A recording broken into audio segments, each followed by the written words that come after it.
Hi, and welcome to Chamber Chat via Zoom. I'm Danielle McFadden, president of the Greater Lowell Chamber of Commerce. I'm so excited to have Bonnie Sisson here with me from AgeSpan, a friend of mine and a friend of the Chambers. How are you? I'm fine, Danielle. Thanks for having me. I love it because, I know sometimes I'm last minute Larry or last minute Lisa. I don't know which. And all of a sudden Larry it and occurred to Lisa. me that, I wanted to have a chamber chat and my event's only 2 weeks away. I should have thought of this a little earlier, but anyway. Thanks for what? always being so accommodating. Oh, and people don't think about the events a lot of times until like a couple weeks beforehand. So I think you are like, you're perfect in terms of. Oh, okay. Well, and the other thing too is you don't want to be too early so that they forget. So. Exactly. Yes. So I think you're spot on with your timing.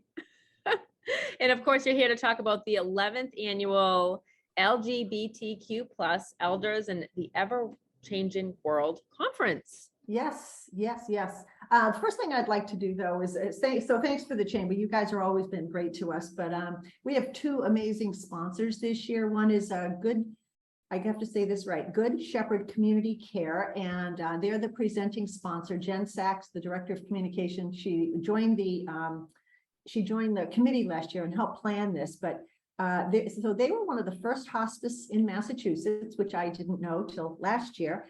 And they've long been aware of the profound and unique needs of all people in the final stage of life. But that includes the LGBT community as well.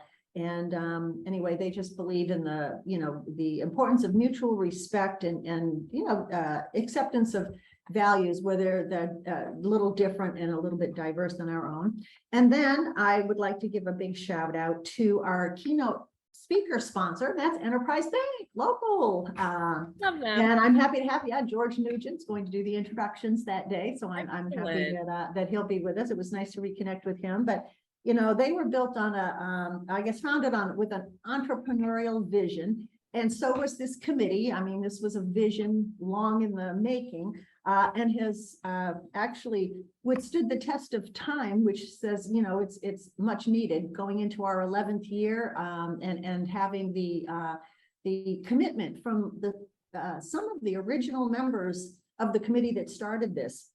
But anyway, they've stayed true to their vision, which has become part of ours with a deep sense of purpose. And that purpose was to make a positive difference in the lives of individuals. And that's exactly what we're trying to do. So thank you to Good Shepherd Community Care and to Enterprise Bank, because without their support, we switched to this virtual, but instead of depending on our own staff for Zoom and Teams and all that, we actually hired professional party event or planning companies so that we would have no technical difficulties. And if we did, nobody would know that because they have all the help behind the scenes. And they knew enough not to ask me, who's very technically challenged. Please don't ask me to do anything except just, maybe monitor a room, but I don't have the slightest idea on how to fix something. Anyway, we would very, very grateful to their support. Coming up in 2 weeks. So excellent. Yes, it's coming up on Friday, June 24th. And speaking of technical difficulties, we are experiencing some freezing, which happens typically when we're doing chamber chat. Technical difficulties. It's good that you hired a company for that, because we got booted off of Zoom. And after, seeing you frozen for a couple of, I don't know, probably a minute, it felt like 10 minutes to me. And I was just trying to talk through it, and then we got booted off. So anyways, you have a company that's going to help you with all the technical end of things. Can you talk a little bit about the program? It's happening on Friday, June 24th. So anyway, so we had, with COVID, we've pivoted to virtual, but it's actually been a blessing in disguise because the conference has actually gone international. Last year we had 262 participants, and from 2 countries, Ireland and France. This year we have Canada and I believe one from Australia. So we have truly gone international. So we're thrilled about that.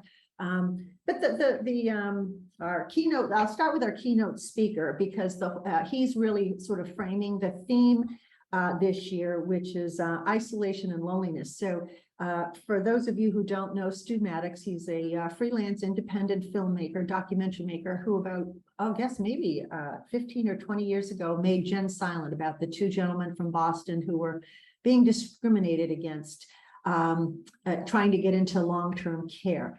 And the film went worldwide and has been shown a gazillion times. Anyway, right before COVID and then even during COVID, he went out and he started a new documentary, and it's called All the Lonely People. And we were all given a, I've never been to one of those VIP premieres. You get to view it before the rest of the people do. But he went around the world and just talked to older folks, LGBT, about just being lonely and isolated, what it's like when you're trying to care for someone and you just, you don't have the resources, you don't sometimes have the means, or you don't even ask the right questions about how to get the help that you need. So anyway, he's our keynote speaker, and it's going to be a lot of the workshops will be centered on isolation and loneliness, and then sharing some of the best practices that people came up with during COVID about how to reduce that, and some of it does have to do with, digital access, tablets so that people can connect, and other different ways, I guess, that people found to be able to connect, because you were most, all older folks, according to the news, stay in your house, don't go anywhere, family and friends, rides to grocery stores were lost, and people were just really cooped up. And so he's going to talk about some of those, some of the unintended consequences of what that's like. So we are really looking forward to having him. He's going to not only talk about the film, but a lot of his personal experiences. He talked to these people, one-on-one. So this wasn't an interview over a phone. This was looking somebody in the eye and having them really tell you what it was like to be so isolated, scared, anxious about what was happening, and sometimes not being able to get the needs met that they needed to have met. He sounds like he's going to be a fabulous, he's very engaging, he's handsome, engaging, and he's a freelance photographer and has done some great work. So we're just thrilled to have him as our keynote speaker. And then you mentioned some workshops as well. Can you?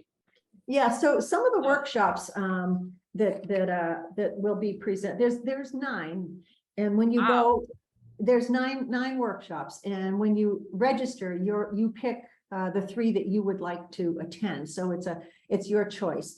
But the first one, of course, loneliness and connection, LGBT older adults experiences and the ways to respond. Now you have to remember too, these are all best practices. We have different presenters that come with experience in the workshop that they're presenting. And all of this had to be, approved, because we do have 4.5 CEUs. It's a long day, but we give breaks. And, I know it's virtual. It's like, oh my God, I got to sit in my seat in the same place, but we give you plenty of breaks and lunchtime and everything. It's 9 to 3, but 4.5 CEUs for attending. And one of the other ones is one size does not fit all, different ways of building community for the LGBT older adults. Another one is, and this is especially true, is what I was talking about a lot with the focused on the isolation and the loneliness, is the the caregivers of individuals with dementia. So not only do you have your normal task of this, but then it's trying to find resources in that community that might help you, or people that could give you some good advice about like where to go and what to do next, or what to expect next, because dementia is long-term and there's not a cure. Things it just gets progressively worse, and so each time the behavior changes, it's like, what do I do now and where do I go next? And then just we have 2 attorneys. We haven't had a legal part for a number of years, but we have a legal part on, and that's the discrimination law protections for the LGBTQ elders when they're trying to access long-term care, about discrimination and denial and application process and that kind. So those are just 4 of the 9 that are, that'll be presented, I was trying to pick things that had a more wide range. Yeah, that's great. Others are pretty specific, you know, there's LGBT 101, and those are the people who've just come out of the closet or have just re-engaged with society. You know, for years they stayed in the closet, then finally they were able to come out of the closet, and then we told them go back in the closet because you weren't allowed to go out and socialize with anybody anymore because of COVID and half a dozen other reasons. So it's like, it's no wonder sometimes they don't feel like you know, that yo-yo, in, out. So you mentioned that you can get CEUs for this, but what if you just you're watching and it's just something that you're interested in? Can you attend? Oh yeah. So if you're not interested in the CEUs, there's a price point too for everybody. When you go on, so actually it's LGBTQ elders with an S conference at gmail.org. And you can see all the different price points. For those who need the CEUs, it's a little bit more money because we had to account for the cost of some of this. And then there's, you know, but right down to seniors and students. Last year, we had a lot of students who came and participated.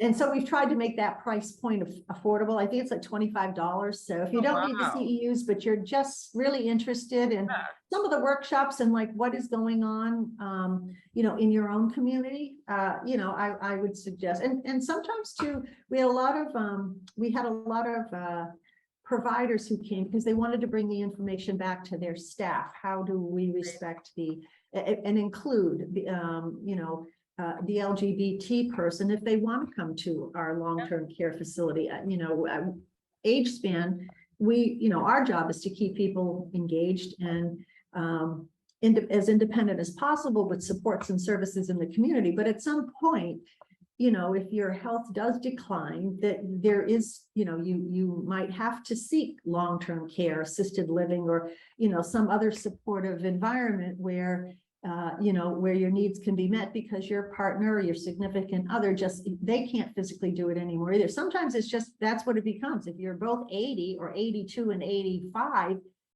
you know, it becomes a physical burden as well. And sometimes they just can't, you know, they just can't keep the person at home any longer. And so it's not to, you know, say that there's no room for assisted living and independent living, long-term care, you know, because at some point you know, you might need that kind of extra support that you can't get in your own home. And I'm glad you mentioned support, because this is obviously a fantastic conference, but are there resources out there for folks throughout the year? I mean, you mentioned, you know, how isolating. Yes, I wanted, connect. I wanted to mention that. I know this is once a year, and I know not everybody can attend, and, you know, then you tend to forget some of the information as time wears on. But the co-chairs, Chaz Rudick, who is the director for the Ombudsman program, and Ron Bork, who is he's the facilities manager here at Elder Services, but he also is the program manager for the Senior Social Connection for LGBT